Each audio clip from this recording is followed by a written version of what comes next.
মই স্বাৰ্থপৰ হ'ব পাৰিলোহেঁতেন বম্বেত থাকি পইচা ঘটি ঢেৰ গান গাই পেলাই নাম কৰি মই কিয় ঘূৰি বিচাৰিলোঁ because I have a liability to my পিপল তেওঁলোকে মোক জন্ম দিছে কথাটো সেইটো মই ঘৰৰ পৰা ওলোৱাৰ পৰা ষ্টুডিঅ' পোৱালৈকে মই 15টামান মানুহৰ বেমাৰ চিকিৎসা কিবা কিবি হস্পিটেল ফিজ কাৰোবাৰ পঢ়া শুনাৰ খৰচ কাৰোবাৰ ল'ৰা ছোৱালীৰ পঢ়া শুনাৰ খৰচ বেমাৰ কিবা কিবি মোক সেইবোৰ চাওঁতে মোৰ 3 ঘণ্টামান যায় চ' আৰু সেইটোত যে মই এতিয়া সোমালোঁ যে আজি 15-20 বছৰ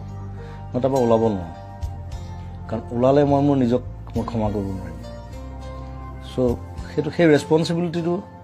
তেওঁলোকে ভাবে যে কোনো একো নকৰিলে জুবিন দাই কিবা এটা কৰিব মই কৰোঁ নিজৰ হাতত পইচা নাথাকিলে মই কৰোঁ লাগিলে মই ধাৰ কৰিম কাৰোঁ চ' সেইটোত মই আনন্দ পাওঁ তেওঁলোকে আনন্দ পায় তেওঁলোকে মুখত যেতিয়া হাঁহি দেখোঁ